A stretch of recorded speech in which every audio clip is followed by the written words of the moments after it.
छोटा सा देश ताइवान, जिसकी खींचतान का दौर लगातार गरमाया हुआ है।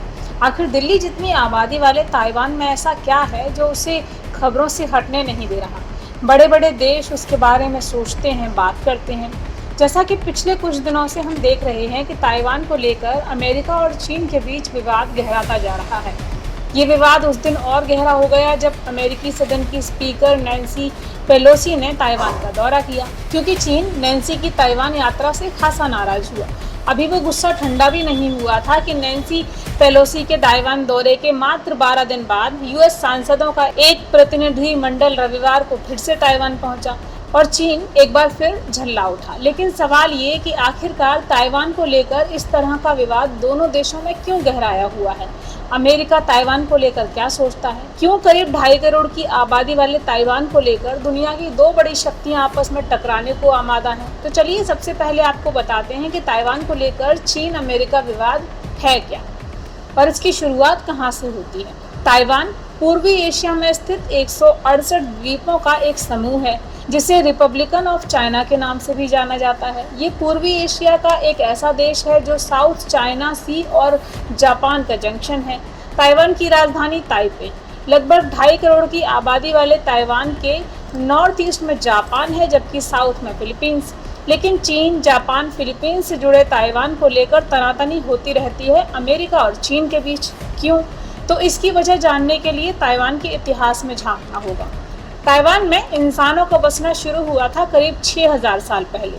इसके बाद यहाँ 8वीं से लेकर 10वीं सदी के बीच चीन के लोगों ने बसना शुरू किया।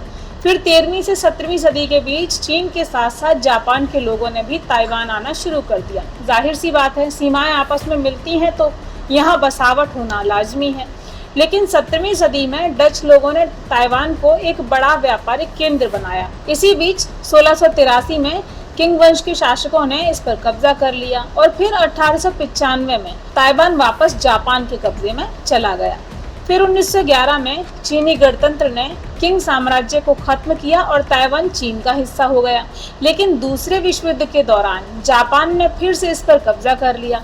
लेकिन मित्र राष्ट्रों के हाथों जापान की हार के बाद चीन का गृह युद्ध हुआ तो ताइवान चीनी कम्युनिस्ट पार्टियों के हाथों में आ गया। फिर कुछ ऐसी परिस्थितियां हुई कि 1949 में चीन खुद ही ताइवान से पीछे हट गया और इधर 1951 में जापान भी ताइवान से पूरी तरह अलग हो गया।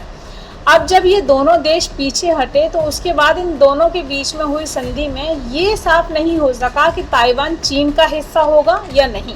इधर एक अलग देश की पहचान रखने वाले ताइवान का अपना राष्ट्रीय ध्वज है, अपनी सेना है, वहीं लोकतांत्रिक तरीके से यहाँ राष्ट्रपति चुनाव भी होता है।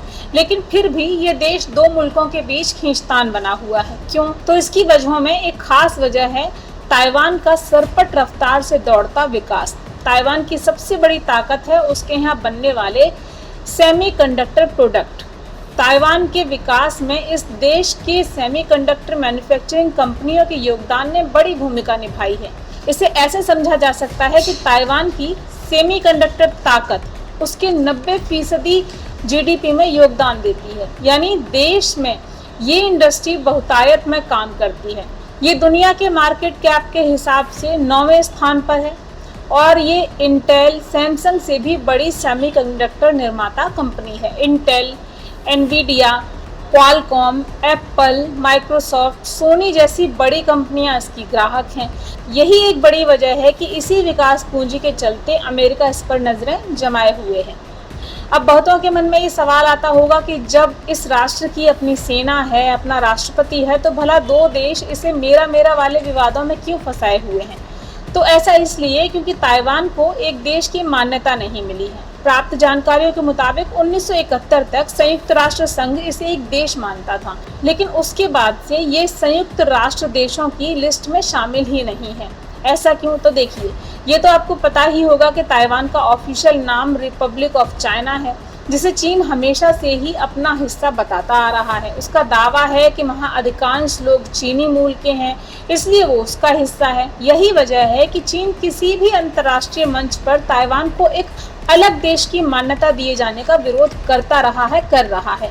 और जो भी देश ताइवान को एक अलग राष्ट्र के रूप में मान्यता देने की बात कहता है या इसका समर्थन करता है, तो उन देशों से भी चीन का 36 का आंकड़ा हो जाता है। और यही चीन और अमेरिका के बीच ताइवान को लेकर विवाद की असल वजह है, क्योंकि विश्व शक्ति के रूप में स्थापित अमेरिका खुलकर इस बात को समर्थन देता है कि ताइवान एक अलग राष्ट्र है। विश्व के कई और देश भी इस बात का समर्थन करते हैं, लेकिन खुद ताइवान ने खुद को एक स्वतंत्र राष्ट्र घोषित नहीं किया है, तो चीन उसे अपना हिस्सा गिनाता रहता है। इन सब से अलग अगर बात ताइवान के बाशिंदों की करें, तो भले ही इस मुल्क को लेकर दो बड़ी शक्तियों में विवाद गहराया हुआ हो, लेकिन उसकी तपिश या कड़वाहट ताइवानियों में कतई नहीं, बल्कि यहाँ के व्यावसायिक उत्थान से अलग ताइवान की तमाम वो मशहूर चीज़ें हैं जो विश्व में इसे एक अलग देश की पहचान देती हैं। फिर चाहे वो यहाँ के बाजार हों, शहर की सुंदरता को चमकदार बनाती ऊंची गगनचुंबी इमारतें हों, कुछ हटके और खास यहाँ के व्यंजन हों, या ताइवानियों की प्रेममयी बोली भाषा और सौहार्दपूर्ण व्यवहार, जो ताइवान को अपनी एक अलग पहचान दिलाता है।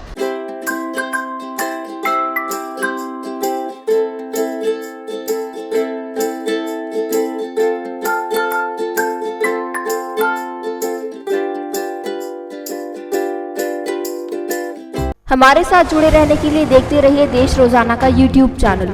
सब्सक्राइब कीजिए, साथ ही देश रोजाना की खबरें सबसे पहले देखने के लिए प्रेस कीजिए बेल आइकन।